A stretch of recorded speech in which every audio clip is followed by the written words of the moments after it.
So three things. Image. Hello, guys.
Hey, buddy. So I think it's my net.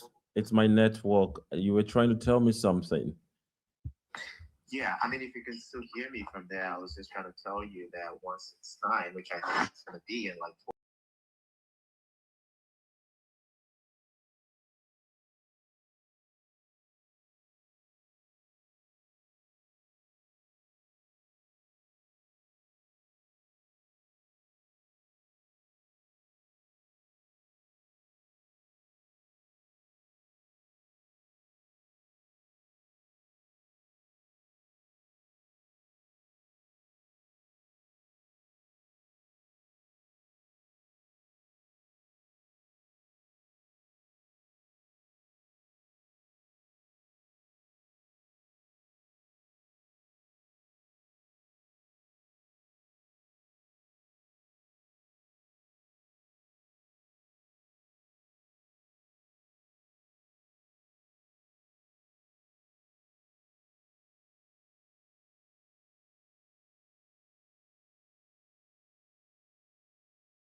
Hi, Matt. If you can hear me, just let me know when to start. I see the live is started, so give me a hint. You can also text me on the chat and just let me know when to begin.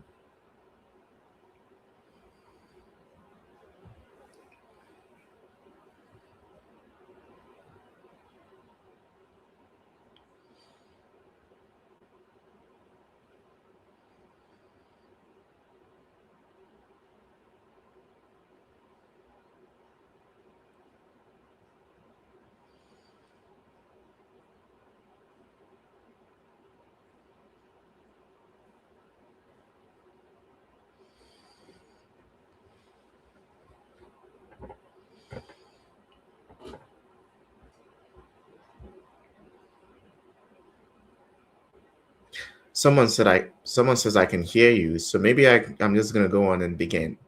Okay. Um, Hi everyone, welcome. My name is Chisom Maduakor. I am excited to be joining you guys on this day 30 Vocal Masterclass. Um, I am an opera singer, and when Matt told me about this opportunity, I was really excited because um, the thought about it. So the thought behind this whole vocal tips for especially our very talented Nigerian singers, and as a Nigerian myself, I couldn't resist but be like, hey, listen, I'm gonna share the little thing I can, okay, to help people looking to better their vocal, singing, maybe the quality of their singing, or just voice in general. So vocal enlightenment is, you know, a place where you bring your specific questions, right? You ask me questions where they they speak to you, right? It's something you've known for a while, and then you're seeking someone who is studied to give you insights, right? But before we get into that, I was just like trying to explain why this one is a little bit different from the two you've had, um, especially with Reggie, which was the last one. Reggie's also Reginald Smith Jr. is a good friend of mine, so it was good to see him in the list. Without further ado, I'm gonna introduce myself, and I'm gonna start with some tips on healthy singing and what you should do to better your vocal quality life. Let's put it that way. Okay, so like I said, the name is Chisom. I was born and raised in Nigeria, Lagos State. I started my singing when I was about, I think, 15 or less. I feel like I've joined the choir in my local church choir. It was actually my mom. She was like, hey, listen, you have to join the choir. You've been sitting after high school and you're playing your video game, so I'm gonna get the choir master to come take you. So that was my first um introduction to singing. So I joined my church choir, and ever since then I fell in love with singing. I've always sang in the choir, even as a soloist. um and after the choir, I decided to get diploma in music with the Muson School of Music, which is in Lagos State, Onikon, Lagos State. From getting my diploma, I realized that, solo singing can, you know, be stretched to actually being on stage and singing professionally. Um, when I was in my church choir, the things that I did was pretty much, the oratorio solos or like the hymnal singing where, you have two people duetting, nothing like opera singing. So opera singing was something I have to learn. Um, and after discovering that, while I was doing my diploma in Muson, there is actual trainings and practice that do help you to become an opera singer. and that's when I made the decision to actually be an opera singer. So I then applied to study here in the United States. I had my undergrad in Montclair State University in New Jersey, which happens to be where the World Cup is taking place right now. The Spain versus Argentina match is just like less than 10 miles away from me. I got my undergrad in vocal performance, so I did a lot of trainings with the voice and how to be healthy with your voice and what kind of repertoire to sing and, all the good stuff. I also recently got my master's in same vocal performance. So this was a step higher from an undergraduate. Um, and after, my master's now, I mean, even during my master's, I was still doing roles and still, getting professional gigs and everything. I've sung in Carnegie Yeah. Hall. I mean, Right. Right. I've also been paid by a professional opera company to do roles. Um, Trilogy and Opera Company is one located in Newark, New Jersey, and they specialized in um, African American operas that tells the history of the of African Americans in America. So I highly recommend that opera company because I feel like a lot of times people want to know about diaspora or like what is happening over here, and back home we hear a different thing. But the people right here, they are the ones who live the history. They're the ones who went through the experience. So hearing history from them is definitely different. It's different from what you read in the books. So I highly recommend, if any of you are interested in watching what an African American opera looks like, just get in touch with me. So going forward, I I've taken also master classes, in one master class, I've taken master classes with, incredible musicians and um, people who are very passionate about music, Yeah. conductors, vocal professors, people who have had a career, a long spanning career. And it was good to actually learn things from them even while I was still in school. So like you can still be in school, you can still be a student and still learn like hands-on teachings from people who are actively out there doing it. So I highly recommend whenever you can, to get someone who is live talk to you about some things, because there's only so much you can read about. There's only so much you can watch on YouTube. There's only so much you could do on your own, especially when you don't have in-depth knowledge about a particular thing.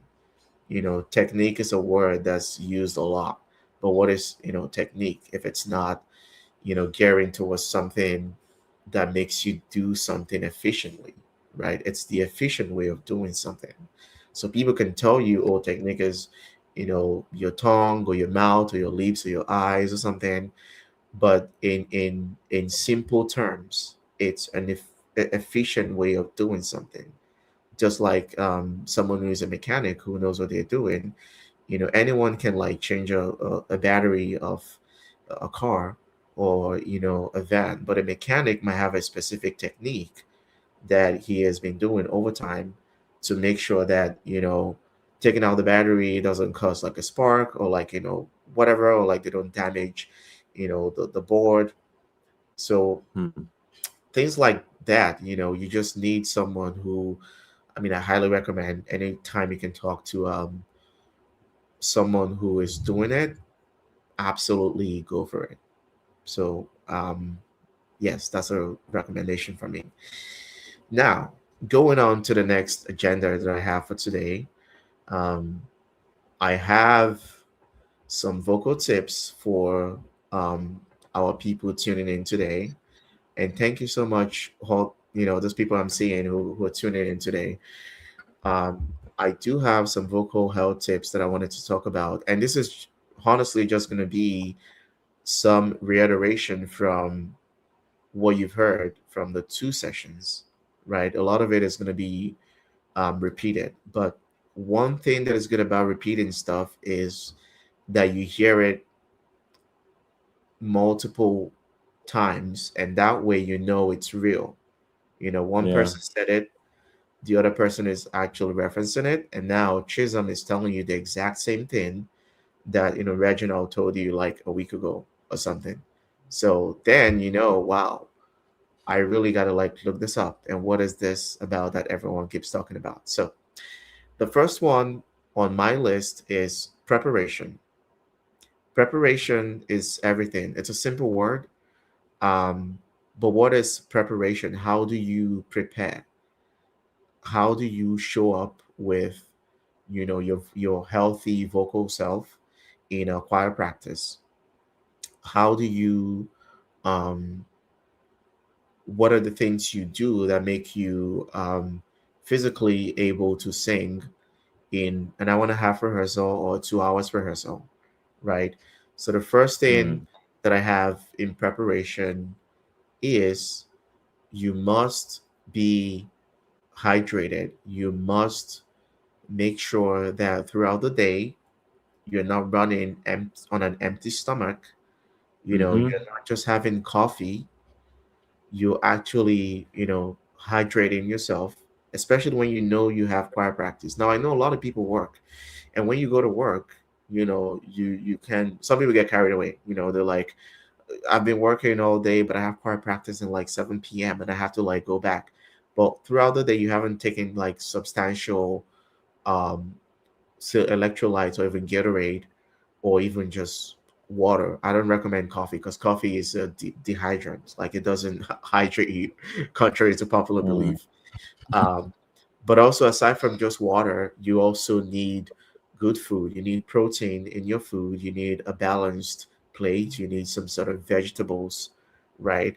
And Mm. that way, once you're showing up after work in a 7 p.m. rehearsal or 6 p.m. rehearsal, your body has like your body is ready, right? Because our bodies are our instruments. So if our body is not right, then this vocal folds are like just these two tiny things, right? It's only so much they can do if the rest of the body is not ready, to carry you. So you must make sure you're hydrating. You must make sure you eating good food, and you must make sure that you're taking care of yourself. And the little like a Mm-hmm. the last thing would be like a little activity during the day, like a little exercise goes a long way, right? So you're singing, you want to like, Mm-hmm. some people can ride the bicycle to work, some people can take the bus, some people can drive, even driving or take a walk. Like just moving your body helps you to be in that position to sing. Um, and so that's one, hydration. Second one, you have to warm up before any singing. Okay, it's Mm-hmm. non-negotiable. You cannot sing anything without properly warming up the voice. And there's very proper way to warm up the voice. Now I know there's, things that our maybe choir master or choir mistress do, like they start you from like the lowest note and they sing all the way to the highest note, right? That's probably not a good way to warm up. And then, after like 30 minutes warm up, Yeah. you're over here because then you've screeched, Yeah. and then you've like, Mm-hmm. do put in so much, like you've been pounding the vocal folds for that, say, 30 minutes, and like you really cannot sing for the rest of the rehearsal. So what is some things that I recommend doing a healthy warm-up? Most of you must have heard about the semi-occluded vocal tract exercise, so SOVT, right? These are like just easy things you can do. What are the easy things? Lip trills.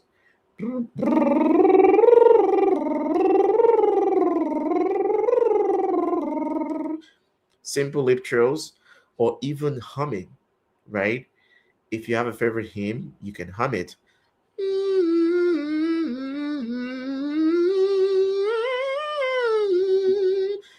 Just this, I'm not even putting any pressure on the voice.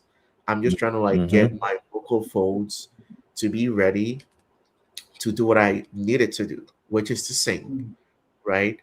So lip trills, humming, and then The number three is, I know most people wouldn't remember, but if you have a straw, if you get like a drink or you get maybe a Pepsi or something, and you ask them for a straw, because I know people don't walk, everywhere with straw in their bags, right? I do because I needed it, or I use it.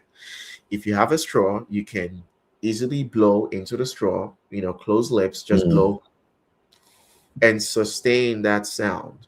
It's gonna be a buzzing sound. Now I don't have my straw close by to me, but if I have it, I'll show you. It's gonna be a buzzing sound. What that does to your voice, it aligns your vocal so it's the vocal folds in alignment with your breath support. So it's your breath support, and then diaphragmatic breathing into the straw, and that way you're aligning all of this, because all of this needs to be aligned, right, before going into singing. And those are like the first three things you can do without the help of your choir master or your choir mistress. Mm-hmm. So it's Mm-hmm. in your hands to do the slip trills or humming, or even just singing something you like on like a very easygoing, pitch. You don't have to like scream to everyone, that you're going to choir practice, right? Um, and afterwards, you can do the healthy warm up, which is going from the middle, which is your speaking voice, all the way to the bottom, and from bottom to top. So it's middle, middle C, da da da da da da da da da, da da da da da da da da da, and then you're coming down, then all the way to the top. And usually, if when I do my vocal warm ups, I don't try to sing the highest note there has to be. I don't have to sing my highest note, because it's just basically warming up my voice, right? So please don't try to screech or try to show off during the warm up, and then don't have any voice to sing, after the warm ups.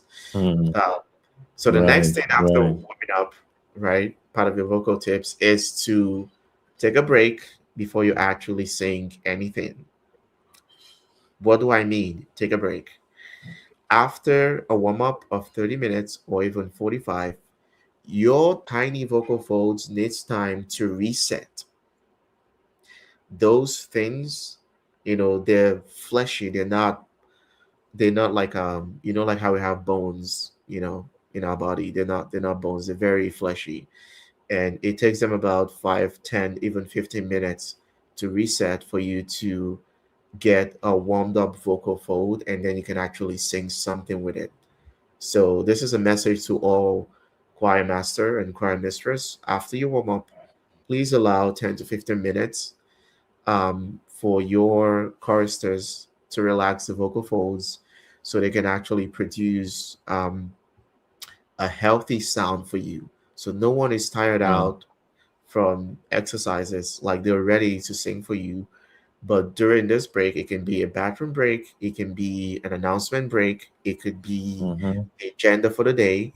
You can take that time and be like, hey, this is what we're going to do.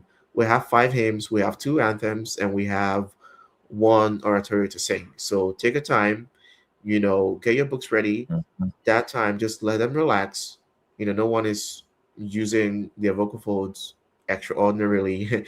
And then before you know it, they don't have a voice, and then they're going home, right? So make sure you always get a rest after you warm up, before rehearsals.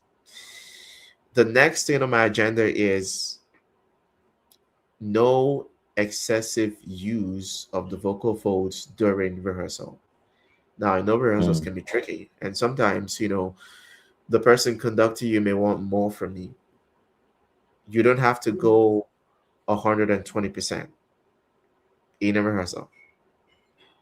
You do not, because it's singing with other people, it's singing with your colleagues. And the goal should be singing as a choir, singing as a team, singing as an ensemble, than you, you know, blowing, like overdoing, I don't know, maybe to get hurt or something. I wouldn't advise it, but you do not have to overly use the voice during practice or during rehearsals. Right. So Yeah. find a Very way important. to make sure you're blending with your colleagues. You guys are like in sync. You're producing healthy sound. You're not shouting, you're not punching, your voice. So that way, if you do that for a long time, then you're giving your vocal folds longevity to use it even in your 60s and 70s, right? Which is the goal. We want to be able to sing in our old age with a healthy vocal cord. So, in order for us to do that, we must learn how to um, keep it safe by this good habits, good vocal habits that we're implementing. And after that, I have posture. You definitely have heard about Mm. posture, right? Posture in singing is non negotiable. You cannot have a bad posture when you sing, even when you stand or when you sit. When you sit, you have to sit upright, a little chest out. Try to sit at the edge of your seat, so not all the way back. And when you're singing this way, you're like, oh, we're ready to sing. And you see what I'm doing? Like I just collapsed my trachea right here, and this cannot. I can't produce any sound this way, right? I'm just gonna be lazy. And if I have the skull over here and I'm singing, it's just gonna be lazy sound. But if you move forward, you hear the difference. Yeah. And not leaning, you're not tilting your neck, you're putting it back, and you're letting this do the job. So,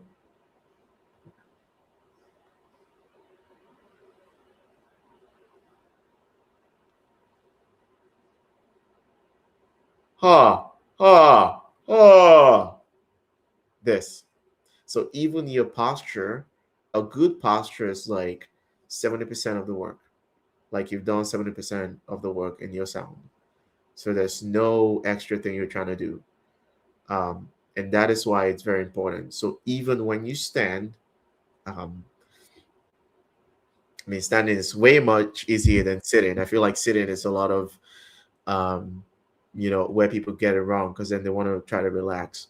When you stand, try to stand as if you're leaning at the back of the wall and make sure the back of your head is aligned with your spinal cord or your back. So it's always going to be this way with your book in your hands. And this is like the posture. And that way you can see anyone. You can see your conductor, you can see the choir master, you can see the pianist, you can see the organist with good posture. So always good posture when you sing. It's non-negotiable. If you have bad posture and you sing, it's going to become a habit, and it's one of the hardest things to correct. I kid you not. And you don't know you're doing it. So you go out to sing, and I've seen people like, hands in their pocket, kind of singing, or like, trying to cross your leg. It has to be like you mean business. Okay. So you're Mm. standing properly, your, chest a little bit out for sound. And then that way you can even breathe properly.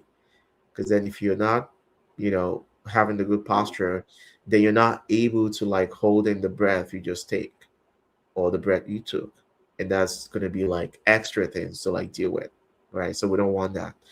Good posture is good for you. So keep it.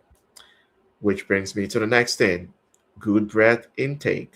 I just talked about it. So the two speakers have talked about diaphragmatic breathing. That is incredible. Your diaphragmatic breathing is so important. Why? Because we need the expansion from our we need the expansion to sing to produce a healthy sound. So if you're not taking in air properly, oh, oh, like I'm so relaxed doing all of this. But it's really the breath in first, and then a good release that comes out through the vocal folds and open throat through the pharynx. It's all open this way, right? It's I'm using my space right now, so oh, and if I do this way, or even if I speak this way, it's all coming out as a song because it's projected. Mm-hmm. So, good breath intake should be something that everyone practice. And if you ask me, so how do we take in this breath? I know people have this thing about, um, should I take in breath through my nose or through my mouth? I would recommend breathing in through your nose because it gives you the it gives you more to hold on to. Okay. Ah, and even the nose breathing can be um even longer. Like if I breathe through my nose, is actually longer than when I try to like open my mouth and breathe. I mean, I do it only sparingly with my mouth. Like when, you know, maybe something happened and then I'm not thinking to like breathe in and then it just happened through my mouth. But over time, you know, the mouth breathing becomes sync with the nose. But I would highly recommend you start breathing in through your nose. It's going to help you get in the necessary intake of breath you need for a particular Mm. phrase. Okay. So the people going back and forth between mouth breathing and nose breathing, you don't have to like debate about that. You 100% are going to be way safer when you breathe in through your nose because then it's longer and that breath can take you through a good phrase, right? Mm. So, Yeah. and then comes interpretation and good release and excellent interpretation of text, which is all, um, which goes in hand with once you have a good breath intake. Because with your breath, then you can start sing the words, sing through the vowel, and then interpret as the person wants it. So not trying to sing like two lines of hymns when there's a comma somewhere asking you to break, right? All people that on earth do dwell, and not all people that on earth do dwell, sing to the Lord with you. No, the writer has put in a comma for you. And if that comma is there, that's your chance to take in a breath and then sing the next phrase. And that's a good way. It shows you're very musical when you do that. I don't think someone will come to a program or even a church service and they're trying to like hear how long you can sing a line. Mm. No, they just want you to sing it correctly, and all the tools you need is already in the way it's written. So pay attention to what is written in your music score and then follow through. So that's my vocal health tips for you. And a lot of it is definitely reiterating what you've already heard. Now I'm going to go into the next thing because I'm going to the part where it's a one-on-one question and answer, which is the design for today's masterclass. Like I want to hear someone who comes in with a very specific musical question that has to do with the voice, and then they ask it, and we can diagnose it, we can talk about it, and that way it's going to Mm. be very helpful for the other person listening.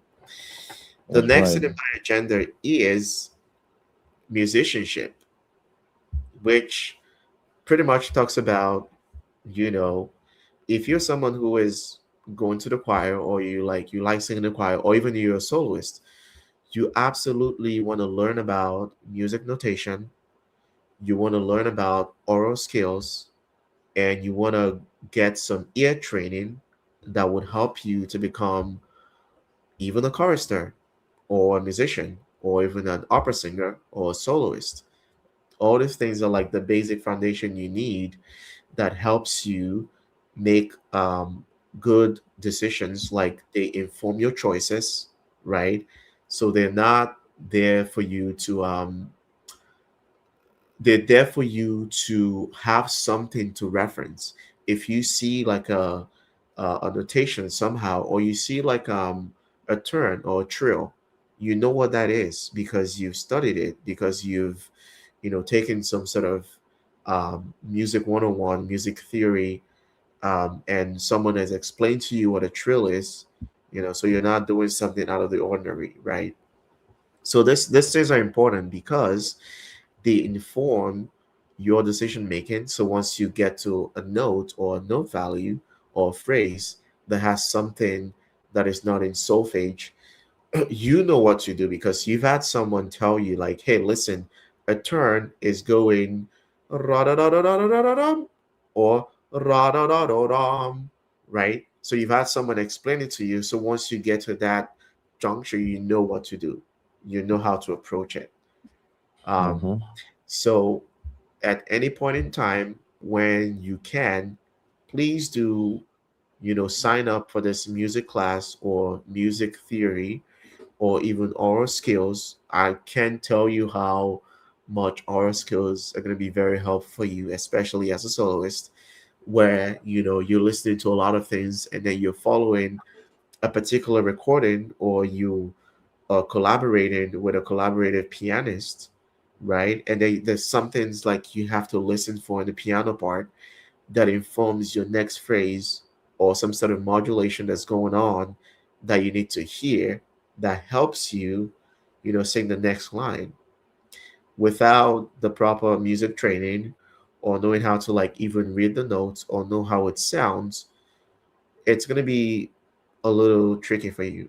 I don't want to say difficult because it's learnable. You just need to have someone who is there, who's going to, teach you what it is, right? But it's very, very helpful to get trainings on the basics, right? And that way you are like, again, 50% informed. You know what to do when you have a music.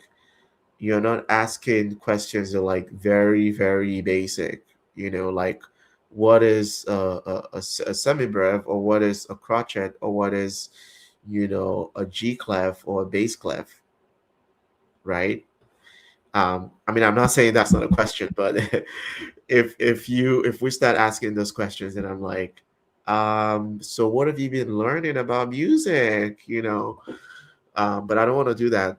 So you go find some places that do teach music history, right? And absolutely immerse yourself in the teachings. It's going to be very helpful. It's going to be incredibly um, important for you to know, because that way you're Mm-hmm. informed, right?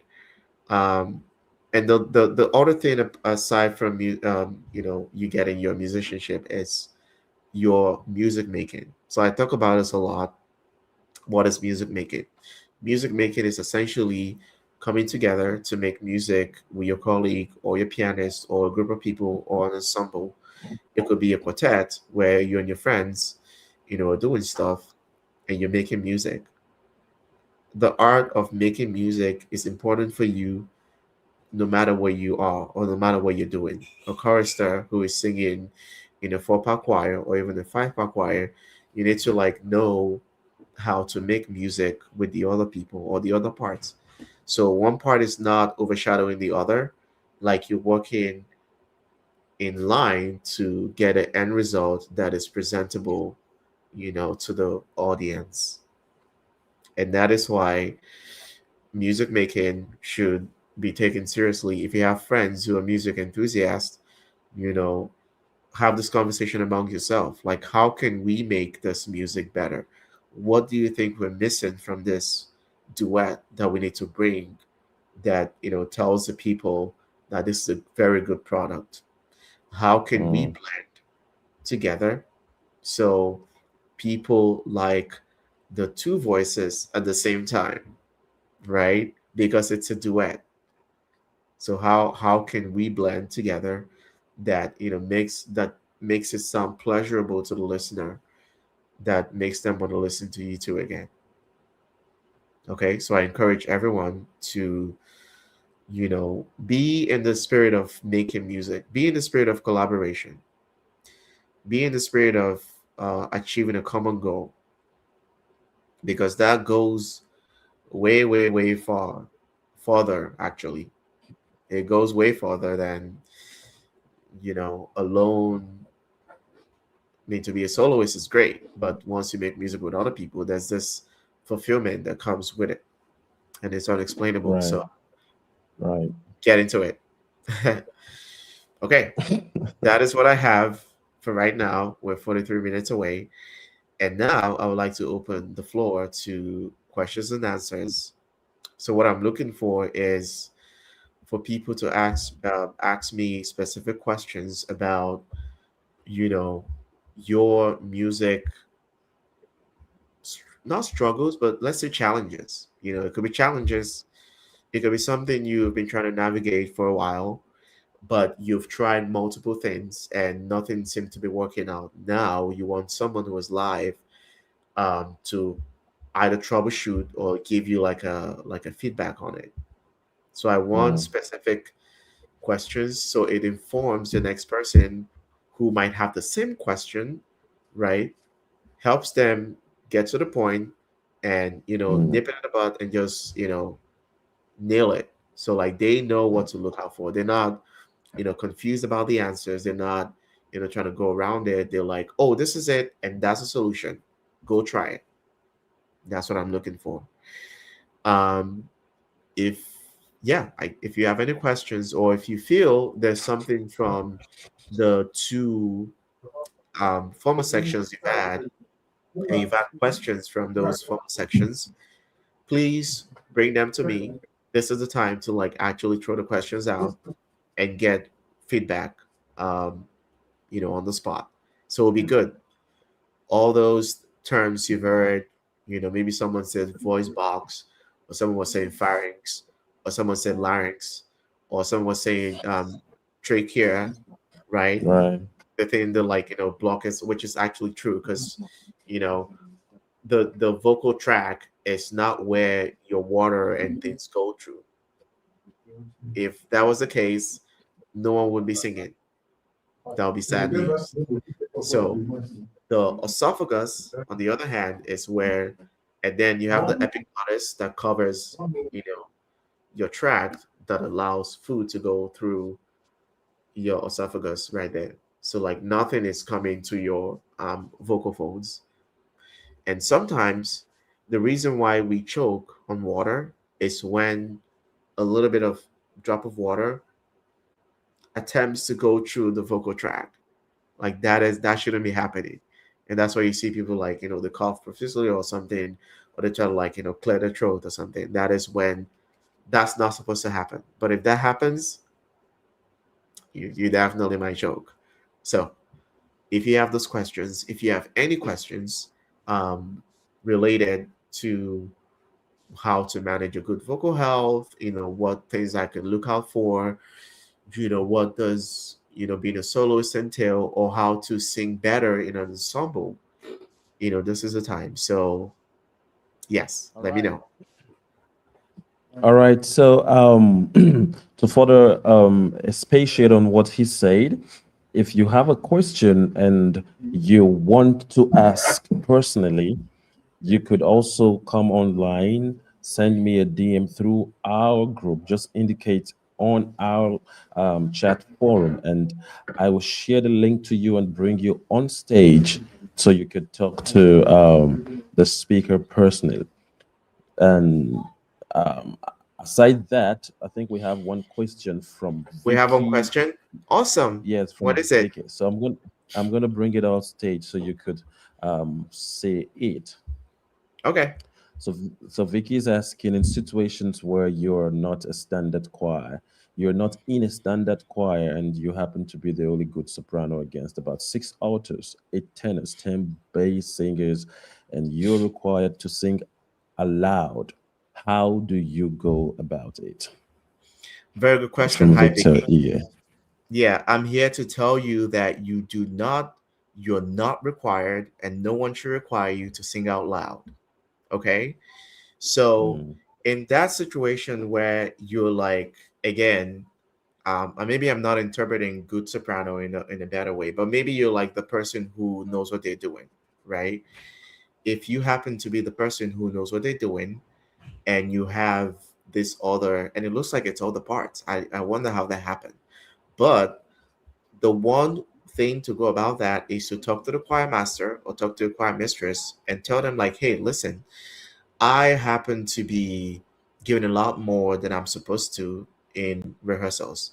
And, I want the other people to sing at the same capacity as me.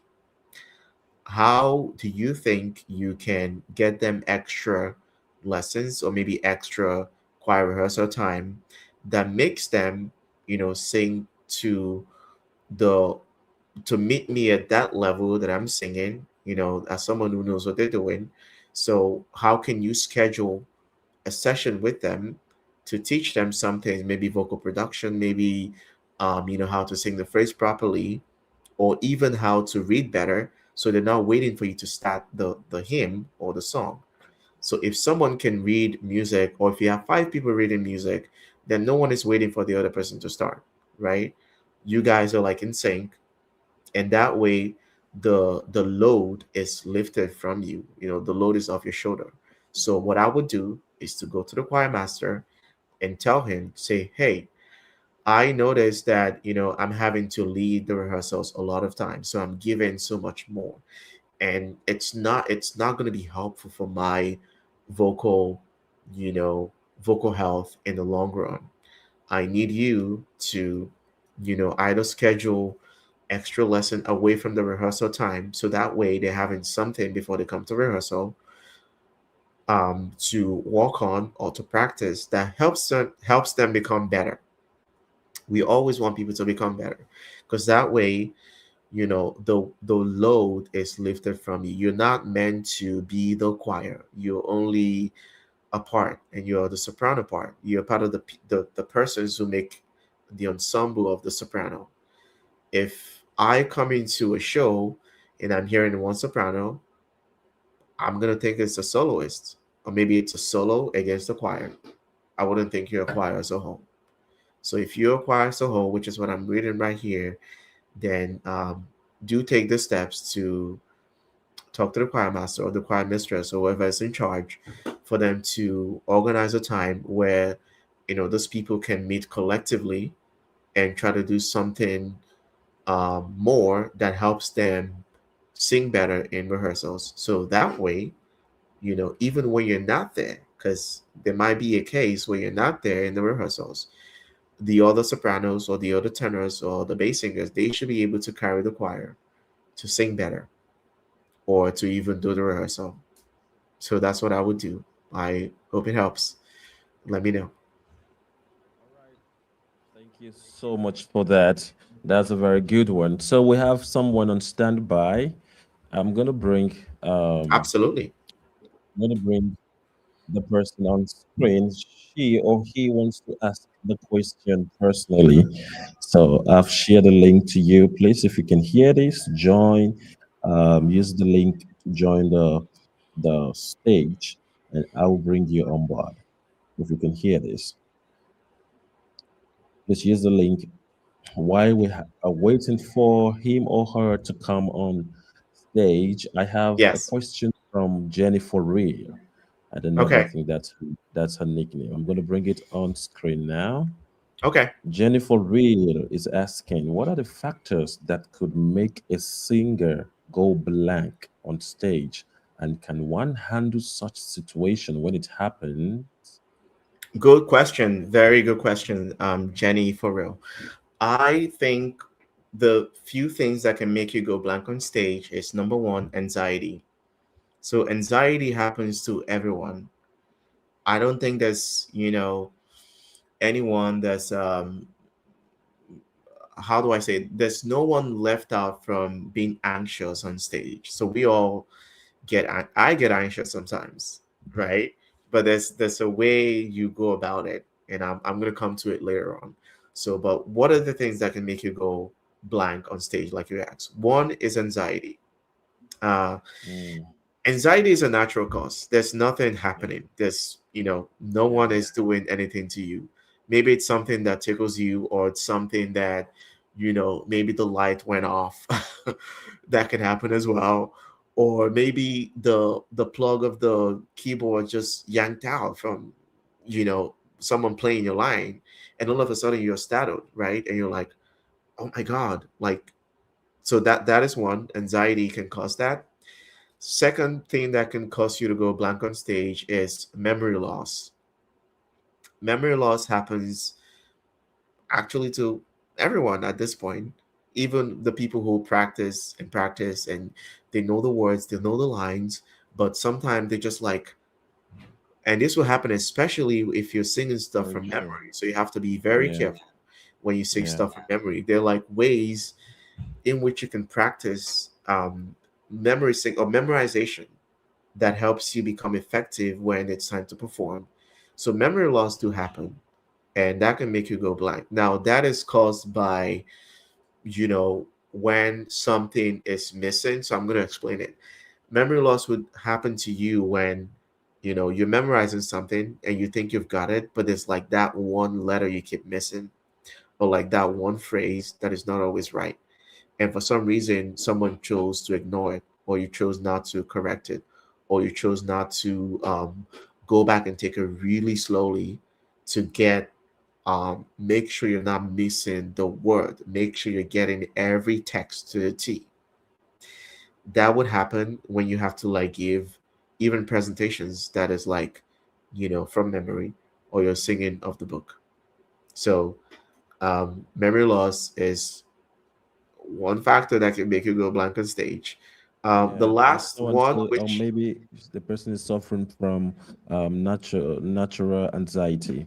yes, yes, I mean, Yeah, anxiety is natural on its own. Like we don't call for it. It just happens to us. mm, So yeah, those are like the two that I know. I think the other one is not really something that happens that often. So I'm gonna go to like how you can handle that, which is like the main talk of the question, right? So if that happens, what do you do? How do you react? What is your response? The one thing that I would recommend, if it's a case of memory loss, you got to keep going. The music should go on. The show must go on. If you remember a line that is maybe like disjuncted, but like you missed maybe like two words, if you remember the next word, start from there and keep going. Your accompanist or your conductor is going to meet you there at some point. If there's a right. phrase, The yes. show, the show If must there's go not, on. yes. Or they should, right? So Yeah, first thing, don't stop, keep going. Do not give it away.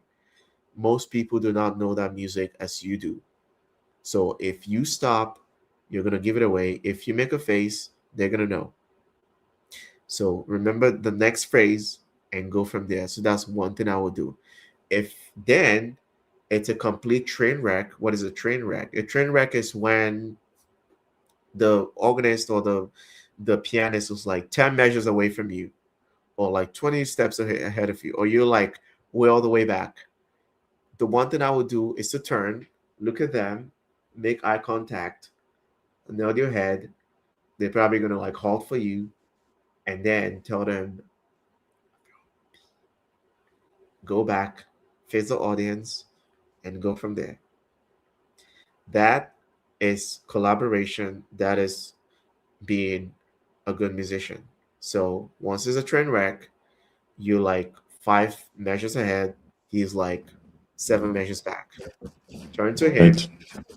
face them, look them, make eye contact, and even whisper to them, second verse.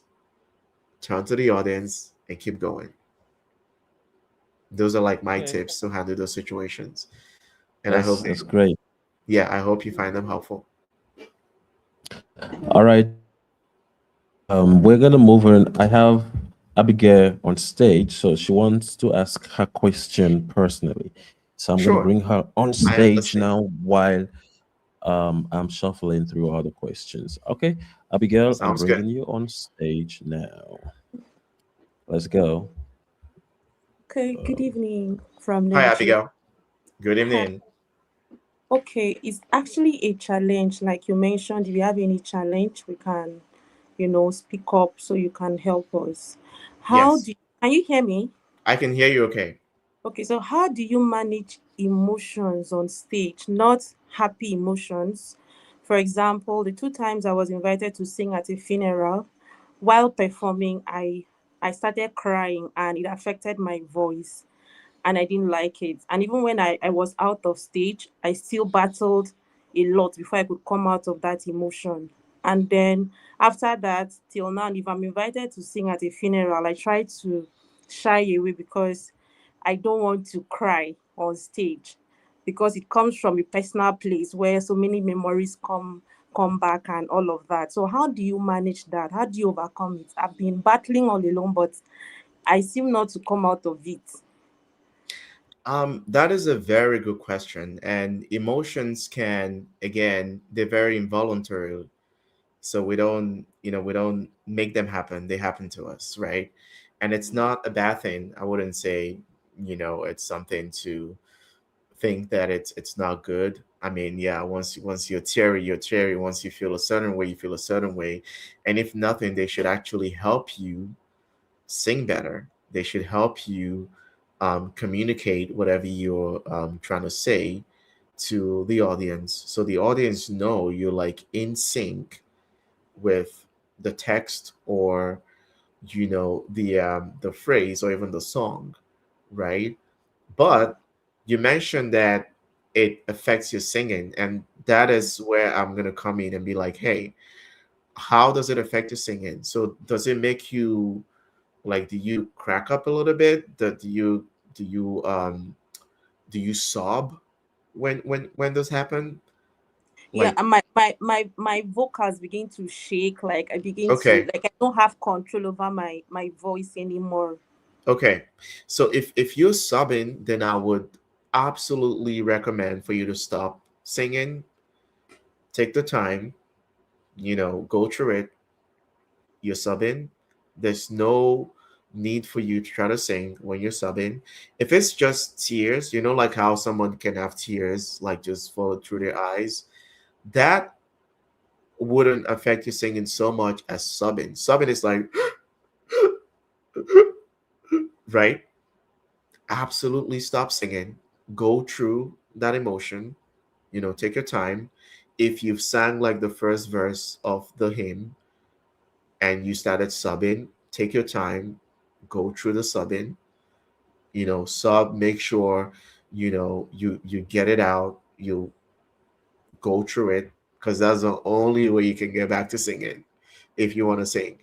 And if you don't want to sing, also, no one is going to hold it against you. If you decide to stop singing, no one is going to be like, hey, why aren't you singing? Like, you're going through an emotional I can't hear phase. you anymore. Oh, you can't hear me anymore? I can't hear you. Can you hear me right now? Yes, yes, yes. Okay. Matt, do not go off again. Okay.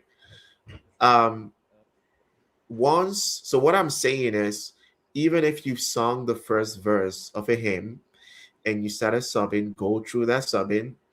Make sure you're at like a very calm position to get back to singing, only if you want to sing the next verse. It's all in your hands, okay? Because subbing is heavy. A lot of times we need about 5 to 10 minutes to recover from it. We need time. And for you to get back that vocal space where you sing, this is the day that I want to go home. Like, you need to like be in a space where you're not, or like you, maybe like you start some hiccups, which would happen possibly. And if that happens, it's okay. Just tell them that, listen, you know, this is happening and I really feel for, your loss. I'm truly sorry, but do have my condolences. I don't think anyone will hold it against you. Okay. So if you find yourself in that position, I mean, there's sometimes where you sing a funeral, and you can be teary eyed. You can have like tears drop from your eyes. Those are very okay. You can keep going. Just know that you have to look at the words you're singing, right? So you're not forgetting the next line. You can be teary eyed. You can be sad. You can feel stuff. But once you started sobbing, and it's something that it's your whole body, I highly recommend you stop it.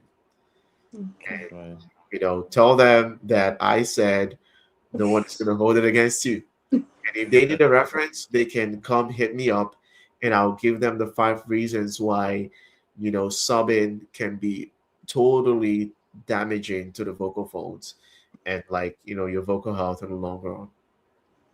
Okay. Thank you. Okay. I hope Absolutely. that answers your You're welcome. question, Yes. Abigail. Yes. Yeah. Okay. I'm gonna bring up Vicky. Vicky also, she have a And is question. that She is that all the wants. questions you have, or is that, sorry, I don't want Okay, to sure. make you go away while you don't have any other question. But that Okay. was very specific. I hope that was that the only question you have, or do you have more questions in Yeah, I regards had to? two questions on I had two questions, but the last person that asked the question had asked what I wanted to Okay, ask.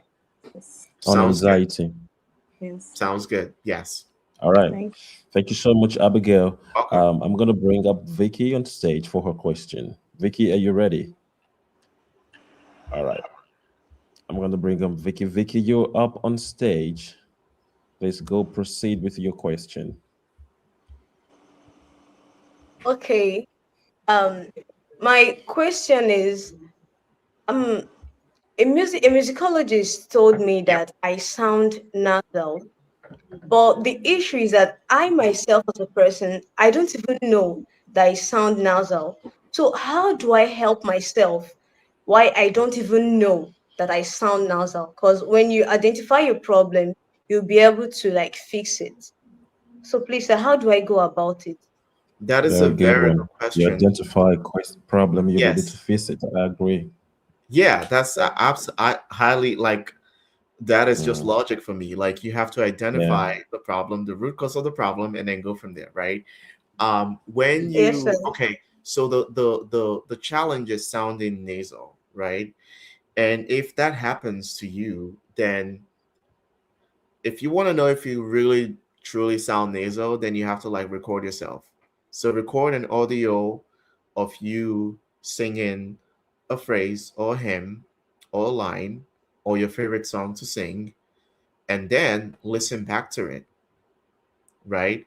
That would inform you what so what is nasal about, my singing, am I doing, am I so nasal, so we are we clear what is nasal singing, or should I explain what that is to you?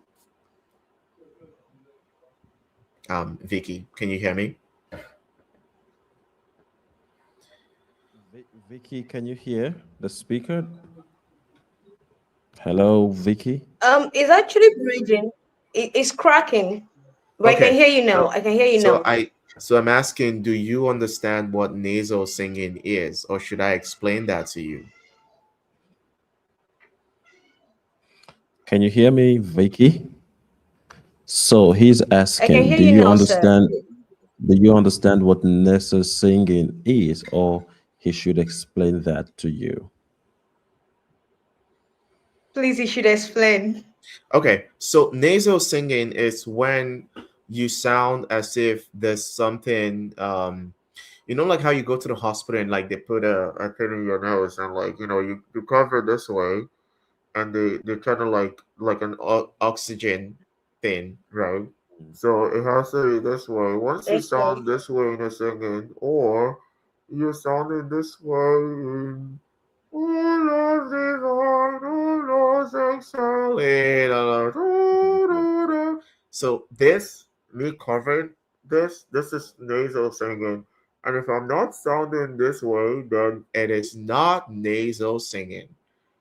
If I am sounding this way with oh, this is not nasal singing, because I'm opening up, the back of my throat, and I'm making sound and I'm producing sound. So if someone hears something contrary to how you sound, that is not this way, like you're not covering your nose, that is not nasal singing. Now, if you have concern that you might be sounding nasal, then there are two ways to do it. One, you're going to record yourself and listen back to it, or two, you can sing a line of a particular hymn or you can do right here on the live, and then I can tell you what I hear as a feedback, not to tell you or not what nasal singing is, because then that's a voice teacher thing. Like a voice teacher needs to come in and like give you some healthy tips on how to correct if there's something to be corrected. But I need to know that that is a problem before proceeding to the correction. So if you have something you want to sing for a start, or something you want us to hear, then please do, like, feel free to sing something. Okay, I would like to go with a hymn. That's Okay. actually one of my favorite hymns. So Okay. All right. Please go on. Thy kingdom come, O God. Thy rule, O Christ, begin. Break with thy oil, Lord, the tyrannies of sin. You Wow, sound that's a great. beautiful hymn. Yeah, you sound incredible. I do not hear Thank you, any. sir. Yeah, I do not hear any nasal singing. Me too. Yeah, I absolutely 100% do not hear you. And I can watch you. So you're taking the breath very intentionally, which is great. Kudos to whoever is your teacher. They're teaching you pretty well. Yeah, Uh, I learned that from the last class. Kudos to Samad. yeah, awesome. Yeah, absolutely. Yeah. No, this is incredible. Um, you do not sound nasal. So whomever tells you that you're sounding nasal, show them this video and be like, hey, listen, I have spoken to the professionals and they're telling me that I sound perfectly fine. They're telling me that I sound 100% okay. And nasal singing is just, I don't know, it's not something we actually know how to do, if that makes sense. Yeah. Like, you do not know how to sing nasal.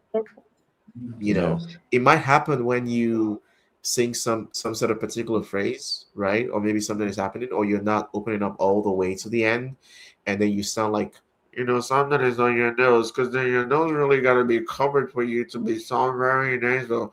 And if you're not doing that, you're not singing nasal. So we don't naturally sing nasally. It happens through Mm. some vocal tension, or something that has to do with the way we connect our sound to come out of the resonators, that is not properly coming out through the resonators. The resonators, your facial muscles. The resonator is your throat, your Adam's apple, or your trachea. Mm. The resonator is the sound hitting the soft palate in the right way, and then coming out from your diaphragm all the way out. So what I heard is not nasal singing. However, I would try to like recommend. You have an incredibly beautiful voice. I just want to add, Yeah. one thing about the phrase. Um, the Thank you, hymn, sir.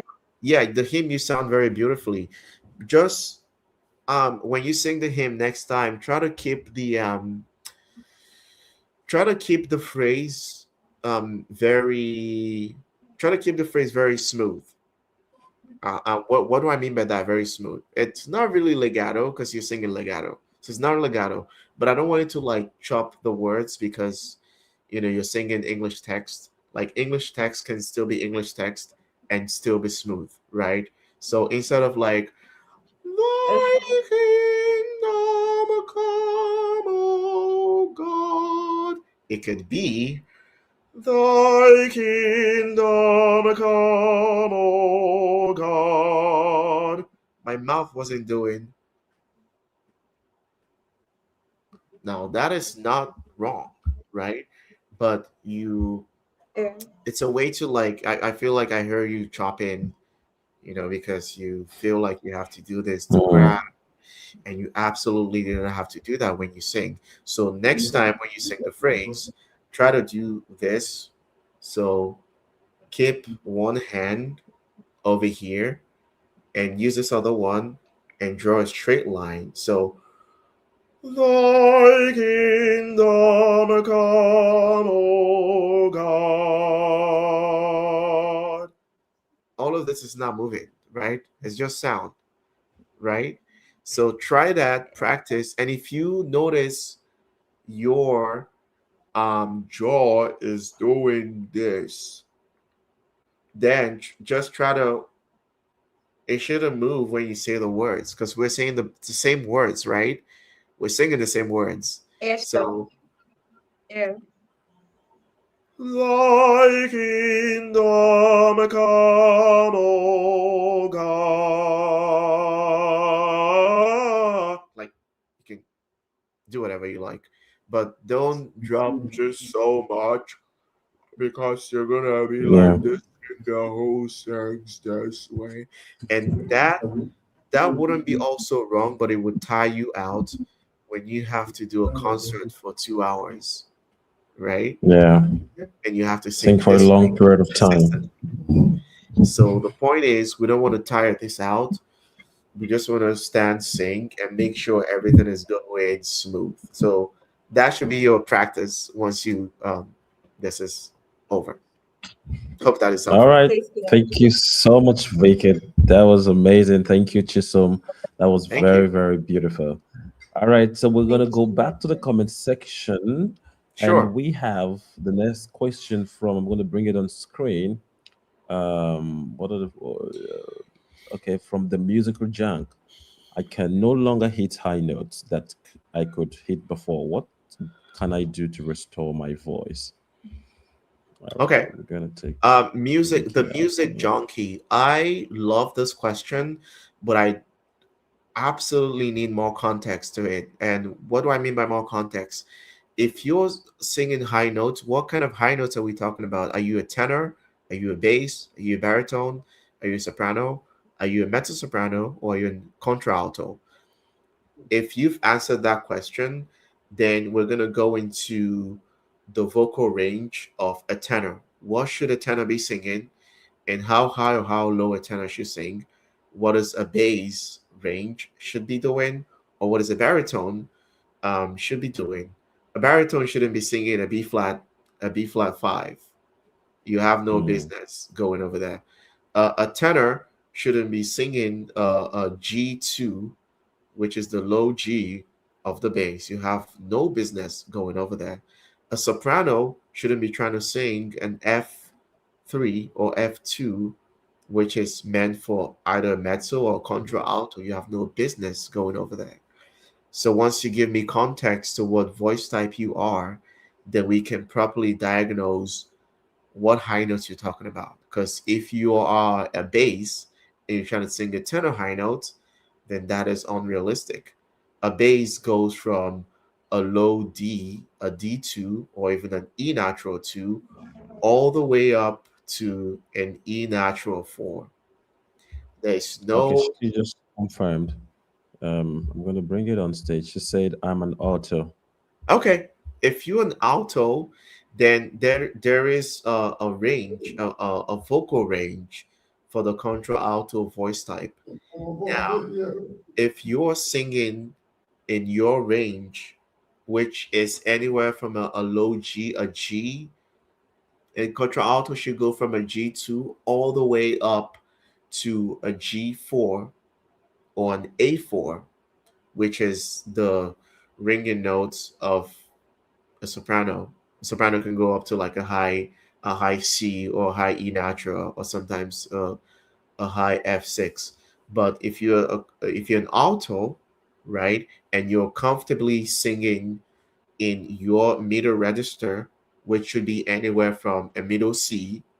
Like if you're an alto, you should be able to sing like a C4, the middle C, all the way to like an E natural, an E natural 4, or an F4, or an F sharp 4, or even a G4. That is your range. And that's even me giving you like, extensions, because I don't know. Some people like low alto, some people like high alto, middle, whatever. I'm trying to like make sure that I'm covering all the ends. If you've tried this and it's not working, then the thing I would recommend for you is to start doing exercises. You have to start doing exercises that makes your voice flexible. What are those exercises? The semi occluded vocal tract exercise, the lip trill, the humming, or the straw thing. They're very good for you. Do them. Yeah. Yeah. Added to that would be to almost sing. So from now, even still you're in contralto, start developing what we call the head voice. It's not falsetto. The head voice is not falsetto. The falsetto is very an airy sound that doesn't have any breath support. The head voice, on the other hand, is supported a supported head sound that actually gives body to the sound. So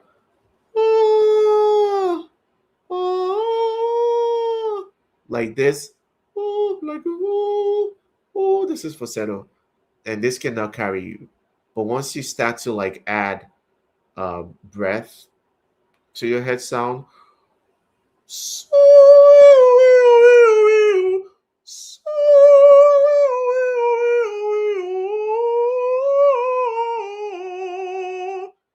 that is head voice. If you can start mimicking this and training it from all the way up to the bottom, then you can start seeing some flexibility in your voice that can then, make you sing more. It Right. wouldn't necessarily make you it wouldn't necessarily make you a soprano, right? Because you're saying I'm close to a soprano. I don't think I've seen a contralto go from contralto to soprano, right? It might give you like some liberty, some flexibility to do more with your voice, but it's not going to change your vocal, your voice type entirely. A contralto has no business singing something meant for a soprano. A soprano has no business singing contralto, right? Yeah. Because our voice is designed in a very unique way. So once you start, doing stuff with the voice or trying to play around the voice too much and trying to make it do what it's not supposed to do, that's when we start having problems. Now, for us to strengthen high notes, I don't even know how high you can sing, right?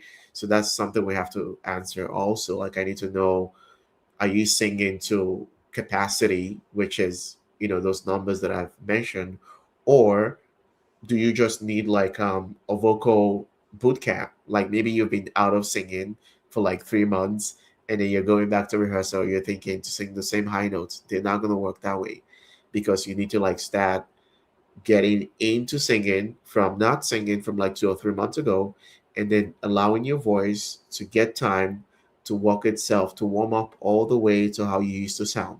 And it has to be in a very healthy way for you to achieve that. So, if you've been out of practice, if you've not gone to any rehearsals or choir practice for months, and then you're going back one day thinking to sound the same, you're not going to sound the same. You have to give yourself the same time that requires for your voice to warm up, you know, weeks into what you used to sound to. Um, if that makes sense, so that's clear, right? Right. But Right. specifically, do the exercises and try to start now developing your head voice, which is a supported sound that you do that makes you access this higher range of yours. And from there, you can bring it from all the way to the top to the bottom. And that way, you have flexibility with your voice to do more. That's what I would recommend to you. Great, great. All right, the music junkie. I hope you got that clearly. Couldn't have been better. All right, so I'm gonna bring up on stage a question from Modesta Chigozie, and Modesta Okay. Chigozie is asking, "Sir, I have some songs I made myself, but unfortunately, um, I don't a guide, and I don't have a guide, or probably that's what you want to say, and I don't have anybody to talk to. Please, can you help me out?" I don't think that's a vocal question, Modesta, but let's Hi, see what else Modesta. we This got. is, I mean, this is a good question, but it's not really related to vocal, you know, health or tips.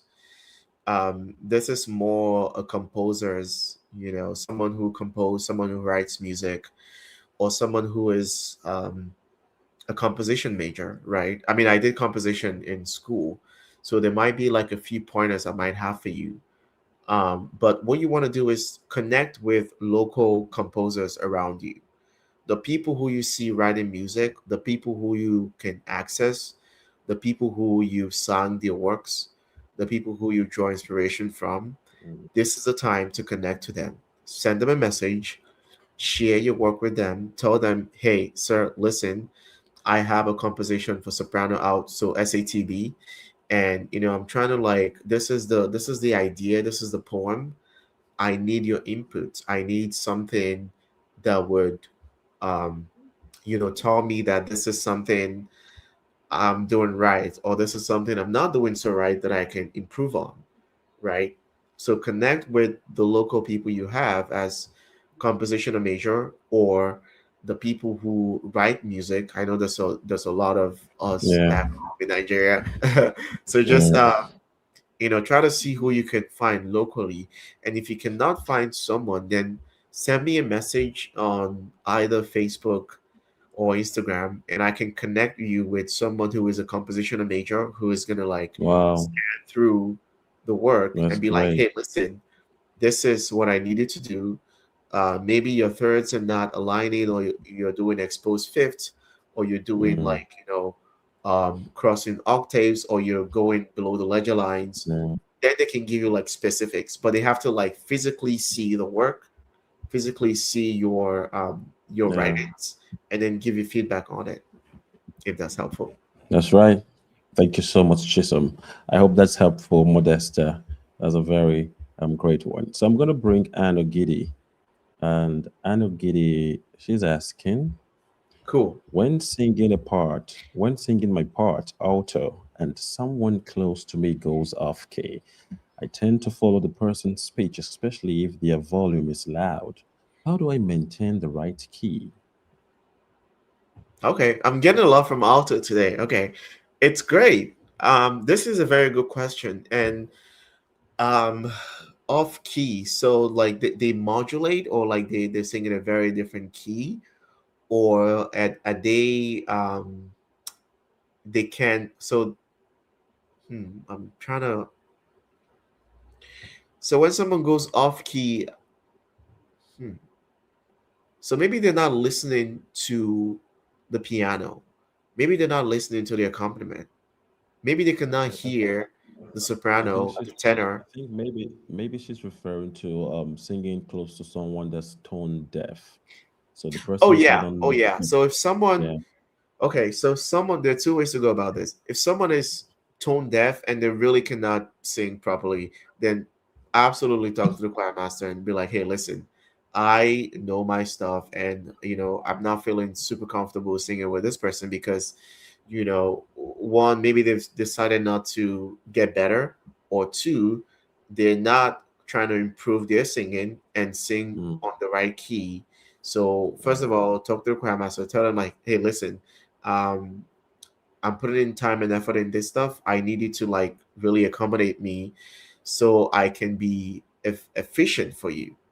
If I'm singing in this choir, then I need you to like put me in a position where I'm able to function 100%. Your choir master or choir mistress should take that into account, and look for the next step to take.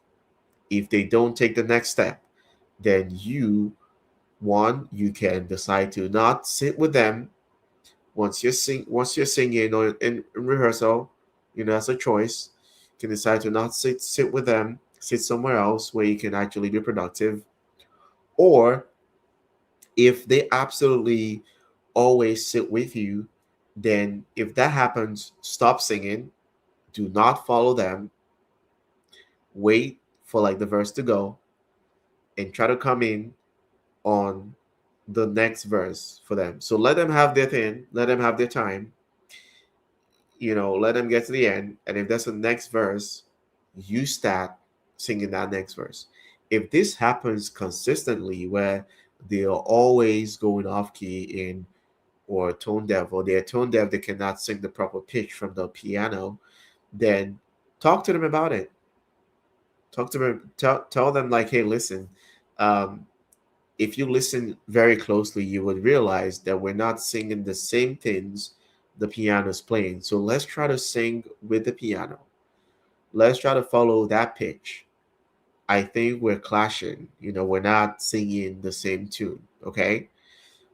If they happen to be someone who want to take it up, you can offer to, sing one or two things with them when it's not rehearsal. So that way they have some sort of reference, right?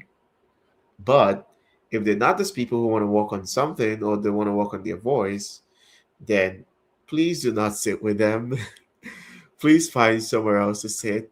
And you know, if your choir master is absolutely putting you two guys together, then whenever that happens, look at them, nod your head like that's not the right key. Let's go back to the right key, right? Or that's off. We have to be collaborative. We have to help the tenor and the basses and the soprano and not throw them off. So let's do it correctly, because the correct way is the better way. All right. Thank I you hope so this much. helps. Yeah, thank you so much for that. And thank you also, Anne. So I'm gonna bring Stanley Okonkwo. And Okay. Stanley is asking, I sing tenor. I sing a tenor in my choir. I have I find it challenging.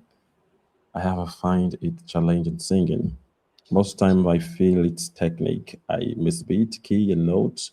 Sometimes I actually sing well. Sometimes other days it's just pure mess. Oh, so I'm not really getting Stanley, but I hope you could. Yeah, it doesn't really say what he's looking for. Maybe it's just a comment, right? But if this is a question, then I would absolutely recommend that um you get your game up in Mm, the music basic. The basic, you cannot skip the basic. I'm so sorry to say. You absolutely cannot skip the part where you learn how to read music notes, or what the music note sounds like, or what, you know, how to sing from a do to a re to a mi to a fa. You cannot skip that and like go into actual or full blown rehearsal. That is not a way to do that.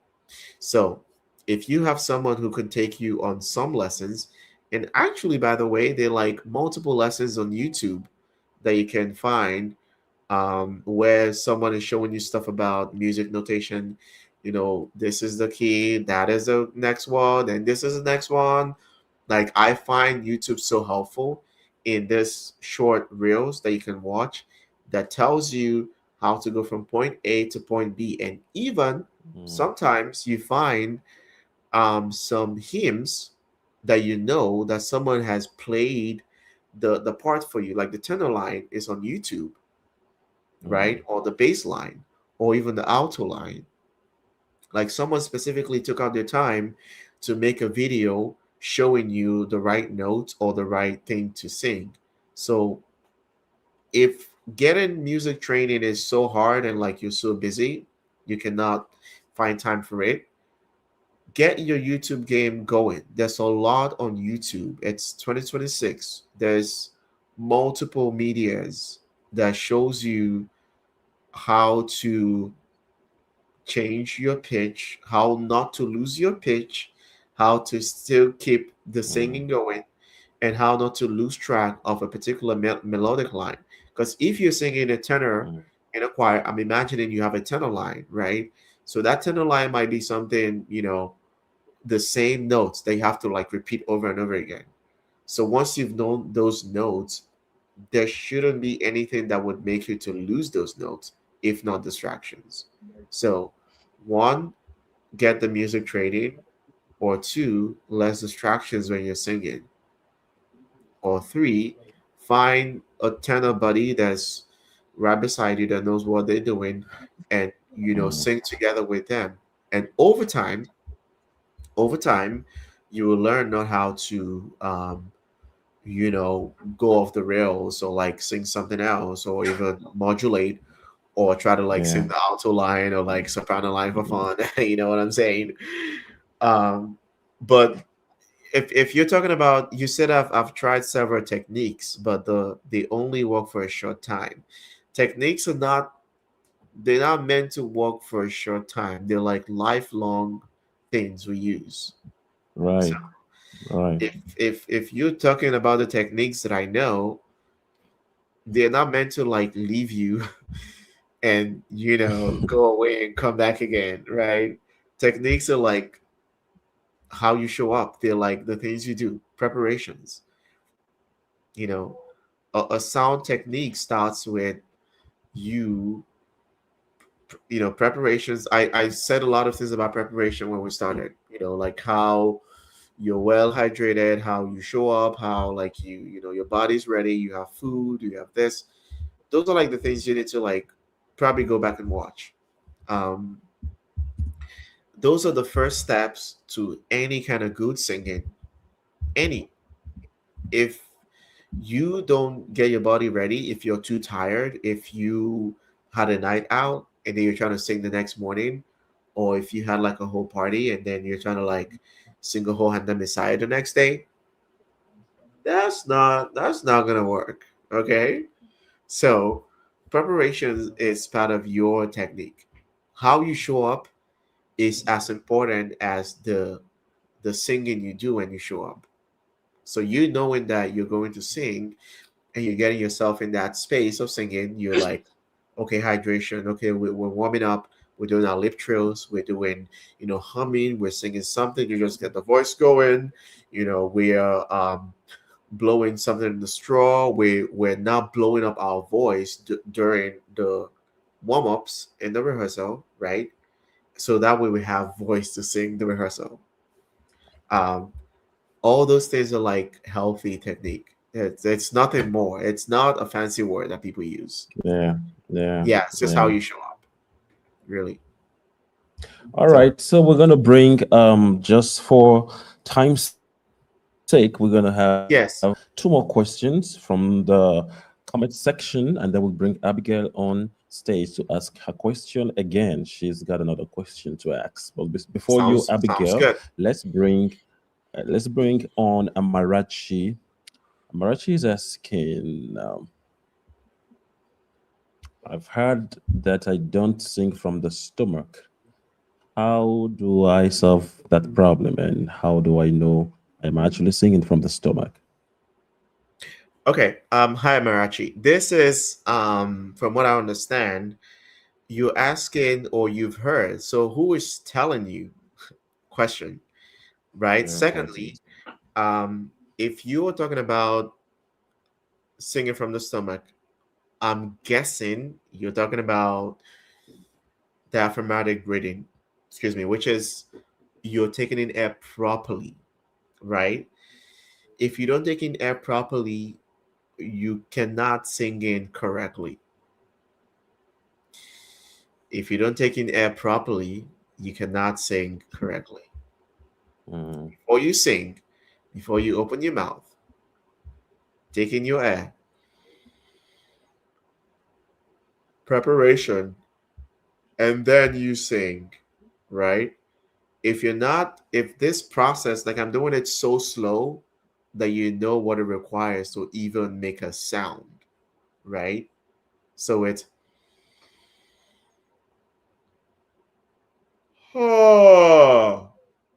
if it's not this, like I don't know how people just sing without getting all The of this working space. together, right? If Yeah. it's not this, then yes, it is not right.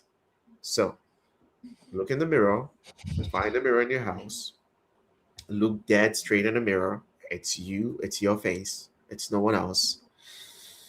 Lean back, adjust your posture, stand straight if you're standing, right? You can use your hands. You don't have to use your hands. I'm only using my hands for demonstration, right? If I want to sing stuff, I don't need to like do this. I don't use my hands so much, right? But this is all for like demonstration. Breathe in. You can even actually practice breathing in and breathing out. Uh, in, uh,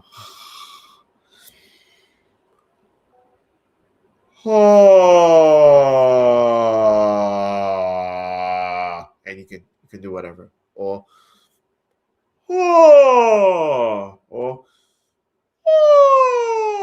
like if you're not doing, if all of this is not aligning, then I don't know if it's singing, right?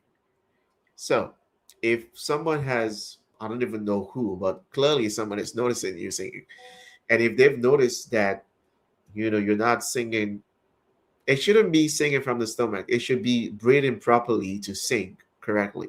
Mm-hmm. Okay, Mm-hmm. there's no singing from the stomach. The singing happens here in your voice box, okay, with the help of the resonators you have, your resonators over here, right? Your throat and your cheekbones helping you to resonate the sound. Nothing, I mean, the stomach thing is just your support, and your support starts when you take in the right amount of air. So, the right amount of air,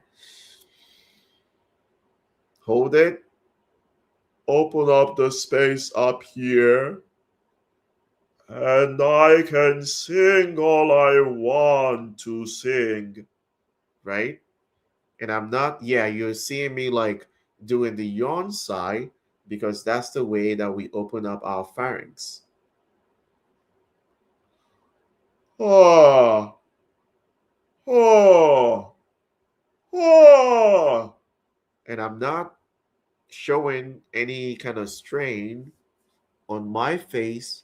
It's just, oh, it's a yawn sigh. Ah, ah, ah. So you can see what this is doing. So when you practice, get a mirror. A mirror is a friend, and try to also notice the difference. If you see that you're sounding differently, or if you notice something, then maybe that's the good stuff, and try to keep it.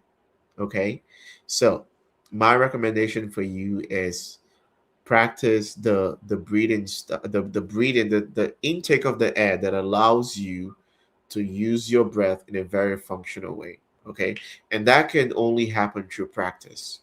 So in your free time, go to the mirror and do some exercises. Try to even breathe in and breathe out from in the mirror and see what it looks like.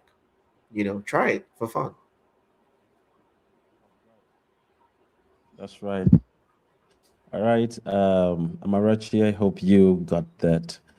Very, very important and valid. Thank you so much, Chisom. So, Sure. because of My time, pleasure. we're gonna have. I have another question from Amarachi, but I think it's almost like Okay. the one we already answered.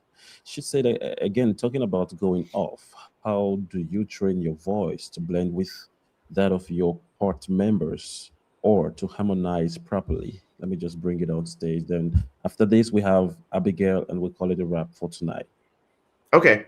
So or you're today. asking about going off. No, maybe it's just me not getting the going off part, right? Um, but there's no special thing. I feel like people think there's a special thing you have to do, in order to like, um, aside from you practicing consistently, right? Consistent practice is a very healthy way to get better at anything. It's not just your voice. a solid routine, with you going probably to the gym or something, so long as you're showing up, you're going to see results. Same thing as, if you're, um, trying to like get something, or maybe like a project, right? You're writing a project. You have to like consistently do your research and try to like add things, add more things, take out things, or this is not adding up, or this is actually a template, or this is, my first point, second point. That is exactly what you got to do in singing as well. For you to move from point A to point B, it has to be the good practice that's very consistent, that gets you to even discover a lot of things that are good stuff in your voice, or that are going to be healthy choices for you going forward, right? So, um, I think the question is about going off. Now, I don't even know who are the people going off, but if someone is going off in your circle, or like the ensemble, you have to let them know that it's not the right pitch. They have to be aware. And there's nothing wrong in telling your colleague that, hey, listen, I don't think we got that note correctly. Can we like just troubleshoot and just check it out real quick? You can always call the attention of the choir master and say, hey, listen, I think altos are having problem in the second measure of the next of page 2. Like, you can be very specific. You can be, hey, choir master, can we go back and try to like get this note? I feel like we're singing two different notes. Can we try to like sing together? That's a way to do it. Or you can absolutely talk to your friends. Those people are your friends. They're not your enemies. Call them on the side, tell them, hey, listen, that hymn that we sang, yesterday in rehearsal, I noticed something that we're doing that's not truly connected. Can we, try it sometime, maybe 10 minutes or 15 minutes before the rehearsal, so we're sure that we know the part, correctly. So we're not trying to like sing two different things. I feel like I heard something, but it might be me, right? So let's try it together, and let's try to see how, you know, this thing can be better that both of us are singing. Because if we're singing it together, then it means we like it, right? Or it's a good stuff. And if it's good, then the process to getting it to be presentable to the audience should also matter. So it should be important that you guys put the work in to like get it to be presentable. Um, that is what I have as recommendation for that. There's nothing else you need to do to your voice. Your voice doesn't need a special, what is it called now? Like a special thing that makes that like makes you sing in key and make the other person sing off key. I mean, if you're singing on the key and then the other person is singing off key, it's a clash. It's not going to sound right. So you have to stop it. Stop the singing. If you can't stop the singing, give them a sign. If you can give them a sign, call the attention of the choir master and say, hey, I have a question. Can we take it from altos alone, the second measure of page 45? Can we just troubleshoot that line? I think there's something that's happening that we need to fix. Simple. Okay? I hope that helps. Great, great. All right, thank you so much. I hope that helps, Amarachi. So I'm gonna bring up Abigail. Abigail is gonna be the last question we have for today, so we call it a wrap. All right, I'm Awesome. gonna add Abigail to the stage now for her question. All right, Abigail, you on? Okay, I'm back again. Yes, yes. Welcome back. I got inspired as you were speaking on another question. Okay, it's on vocal warm-ups. You Okay. know, you always hear that you have to warm up before you sing. Now, assuming you're not singing, are there warm-ups you can just do just to keep your voice going? And then in the morning when you wake, are there specific warm-ups, recommended warm-ups that a singer should engage in in the morning, even though you're not going to sing, you don't have any presentation, no choir practice, are there recommended warm-ups you do once you wake? And then the third one is, I sing this, I'm a Catholic and I sing the 6 a.m. mass in my parish. Now, when I wake in the morning, because I have to wake earlier, I do not Yes. want to distract my neighbors because I'm a chorister, and then we don't have time. We don't even have time to do Yeah, vocal. that's very early. You said 6 a.m. Yeah, the 6 a.m. mass. It's So you don't atrocious. just going for masses, as in we go to church and then we just start singing. And sometimes, oftentimes, I find it very difficult to to activate and start singing properly because Yes. I don't warm up in my head. My voice, I just woke and I'm tired and all of that. So, is there something I can do to help me for my 6 a.m. masses? And then when I wake on a day, I know I'm not singing. What are the Yes. recommendations Yes. for Yes. Okay. the So those are very good questions, and I'm definitely sure this is going to cut across a lot of people who have similar questions, right? The first one, what do you do when you're not singing? So like you're not going to choir practice, but you got to keep the voice alive, right? You absolutely can do those semi-occluded vocal tract exercises. Those are very easy on your voice. You're not even almost making sound. It's lip trills.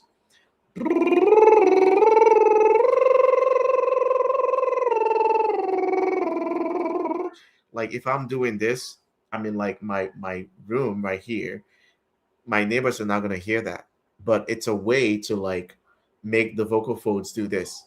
And once they keep doing this, you're keeping them very healthy. You're keeping them. They love that, right? They love this, like lip trills, and then even humming. If you can hum, a lot of people don't hum really loud, but if you can hum,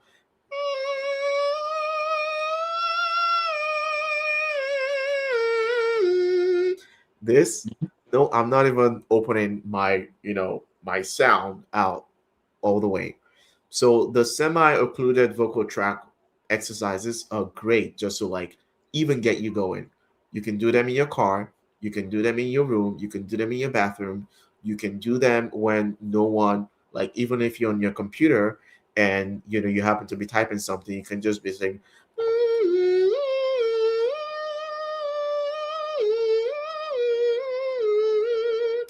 just be shaking your head. But that way, you're not putting pressure on the voice.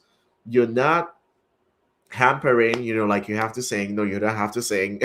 You can absolutely just hum something, or you can do the lip trill. The lip trill are like my go-to. Like I do them all the time. I do them in the shower. I do them when I wake up. I do them even few minutes to a performance. And this is even when I'm extremely warmed up. Like I don't even need to do any kind of warm up. I still do lip trills, right? Those are helpful. Now to add to those three exercises that I just said is if you now I don't know what kind of area you are or like something, but if there's a way to like even get like a 5 to like 10 minutes of any hymn in a day, that takes you a step further than someone who waited from like Monday to Friday to go to rehearsal, right? If you have 5-10 minutes in a day and you pick up a hymn and you sing like the soprano line, just maybe in your bedroom, or even if you hum it from 5 to 10 minutes, I do 10 to 15 because that way you're getting into it. It's getting better, You want to like get some praises, so you don't want to stop, or like you want to sing 4 verses. But 5 to 10 is doable, right? 5 to 10 minutes a day, you're picking a hymn, you're singing it. You can either hum it, you can sing it out loud, or you can just listen to it on YouTube and then sing along. That's also a good way to practice that. You find a very good recording on YouTube and sing along with them. It's actually very helpful. So that way you're hearing the other parts, and then once you sing with your people, you know what soprano, well, or alto, tenor, bass should sound like. And if something is not right, you're quick to spot it out, right? So those are tips for like doing stuff when you're not actively going to the rehearsal, right? Now, for the 6 a.m. mass, wow, that is early. But what can we do? Um, the earliest I've had to sing, even when I was back home, was like 7 a.m. And even that stuff, it sucked. It really sucked. It was, not the healthiest. I probably was young, so I was like, I'll wake up and like try to like drink Lipton tea that I do. So I wake up and then I try to like get some sort of hot tea or like a honey mix with tea, something warm to like go down the throat. That is one. Secondly, your physical, because our body is our instrument, your body got to be warmed up even before your voice for you to like even produce a sound that's very something that you like how you sound like when you're warmed up, right? So for you to produce that sound, your body has to be warmed up. Now how can you get your body warmed up at like 5 a.m.? You're probably not going to go to the gym, right? I would not recommend you going to the gym because that's super early. If you wake up so early and you have to leave the house, try to like do some stretching. Try to stretch, put your hands up, do it front, back, sideways. Try to like, I wouldn't say like do anything extreme if you're not able to or if you're not that flexible. But stretching in the morning is going to help you a lot. Stretch before you leave the house. Make sure you have something going on in your throat that's warm, so like it activates, the vocal folds, because that's essentially what warming up does. It just activates the vocal folds, right? um and then try to I'm even trying to see from a perspective of logic, like what is logical if you have to sing a 6 a.m. mass? Absolutely nothing. It's extremely early, right? Like your body is still waking up, Yeah. but these things will make it not bad when you eventually do sing. So these things are like there to help you to get through like the first few hymns. And I know after like the first few hymns, our body starts to pick up and then we start to like even, sound like we're even singing. But it's definitely gonna suck like that early because then our body is still waking up and we need sunlight. We need everything. Our body needs the air, the breeze, the sun to like even feel warm, because your body is the instrument. Yes, you have like vocal folds, but like if your body's not doing stuff, then your voice is not going to respond in a way it should. So the way to like mitigate, I mean, left to me, I'll tell you like don't sing 6 a.m., right? Left to Hey, me, I'll be like, hey, listen, it's hey. not that serious. Just don't sing that early, right? Do the 10 a.m. mass or do the 9 a.m. mass or even do the noon mass, because that way you have a lot of time to warm up your Right. voice and get ready, right? But if you absolutely have to do it, then these are like the steps that will make it not suck, because it would suck. Trust me, it would suck. And if you're a lower voice like me, lower voice takes more time to warm up than a soprano would, right? Or like a tenor would. Tenors that wake up and like they're already here, they're like ready to sing their high notes, but the bass is like, well, I just wake up. Like, what are you trying to do? Like, you're not even trying to talk to me right now at 6 a.m. Wow. So those steps are like things you do that makes it not really really bad, because singing should be fun. And if something is coming in the way that's not making it fun, then I'm like, take it out, throw it, throw it out the trash, throw it out the trash. Like we don't need it. But I wouldn't tell you to do that because I understand how it is, and how we're religious people, or like we're trying to follow certain rules, and we don't want to miss the mass, or it's important that we show up because people are counting on us, which is great.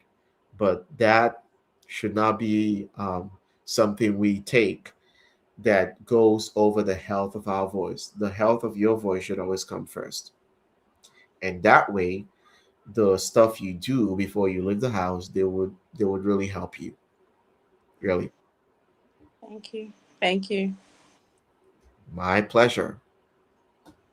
Thank you so much. Thank you so much. Thank you so much, Abigail. Thank you also, Chisom. All Yeah, right. We are thanks for going to tuning in. call it a wrap now. All right, guys. I want to use this medium to appreciate our speaker for today. I know it's a busy one. His end, but like I always say, these guys are decorated singers. I try as much as possible to meeting them or even getting in contact with them. It's a thing of grace and opportunity for me because I mean there are a lot of there's a lot about this art form called music, and one thing I notice we lack in the system is being exposed to the right opportunity or the right Hmm. knowledge.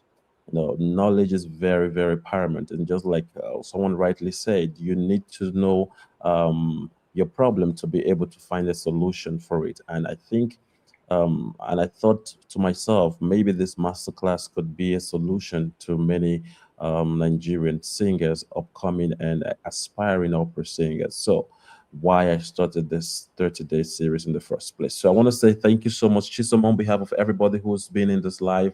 I know today Thank is you. World Cup, and I the know, I know. I attendance was is a thinking little about it. I was bit. like, it's Spain and Argentina, like, 20 minutes away from me. Yeah, And yeah. I'm The wondering who's going turn to up is a show little up. bit. I Yeah. know, I know, I know. I totally. You know, when we were scheduling, I didn't put the World Cup as part of a Yeah, we consideration, didn't but know. I didn't know. I just chose the yeah, date. I was like, listen, Sunday yeah, works for me me. too. So, Me too, me too. but But that's totally fine. And the good thing about the live is recorded. So yes, after now, it's yes. going to be shared on the page, and they can always come back to it. Thank you so much, Chisom, for your time, and thank you to everyone who's been here with us and all the questions. Please do not relent. Keep singing and keep practicing. Most importantly, keep singing right and keep sorting for the right knowledge from professionals. These are professionals, trust me. If you see everything, just like he rightly said, everything from the first speaker to the second speaker, everything tallies with what he's saying. This is just an elaboration, more like expatiating on these ideas. So I want to Yeah. say thank you so much, Chisom, once again. And it's Thank you a for wrap having me. Yes, now. my pleasure. And yes. All right. Any last word you want to say to the viewers before we um, call it a wrap for the night? Well, this was a very good opportunity to actually reach multiple people. I feel like I don't reach, this vast majority of singers, especially back home, on this scale. So it was very good to do this. I want to encourage everyone, like you said, to always, reach out, always ask for help. You never know. If you have an opportunity to see someone in person who is doing the same exact thing you're doing, do not be afraid to ask them what they're doing. Do not be afraid to reach out. Do not be afraid to tell them your thoughts, to, make them know that, hey, listen, I've had this coming for a while. I just need your thoughts about it. Tell me what you think, and just whatever it is, just let me know. That is one step away from becoming great.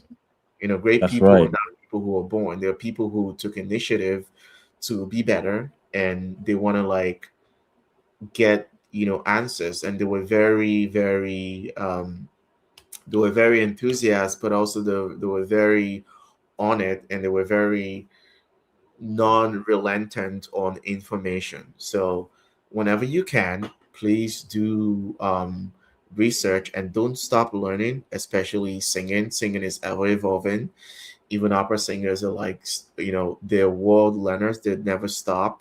That's right. The music is not over. There's like thousands and thousands of music that we're not even singing yet. So That's do right. not stop. Um, you're doing great. Just get the right information and get better. Okay. Thank you. Thank you so much, Chisom. God bless you. All right, viewers, Hey, this is thanks a for wrap having me. now. You're Yes. welcome. I'm gonna see you all next on within the week. The reminder is gonna send as usual. Please do well to make sure to subscribe, not just stream, subscribe. Also, keep the link of this video, keep it very small so that every other person who are not here today can always fall back to the video and watch, please. And also one last thing, while coming for the next session, try as much as possible to do away with the distraction. I could see a lot of distraction on the page. If a session is going on and you have any problem logging into the previous one, try as much as possible to let that session finish. Your questions and everything can be answered afterwards. All right. Thank you so much, everybody. Bye-bye now. Don't forget to subscribe. Also, check out Chisom Maduakor everywhere on social media, Facebook, Instagram, everywhere. Follow him. Always feel free. And also the other composition guy, I wrote his image for you, his user for you. You could DM him up and follow up from there. All right. Thank you so much, guys. Everybody, is a wrap now. God bless you all. Bye-bye now.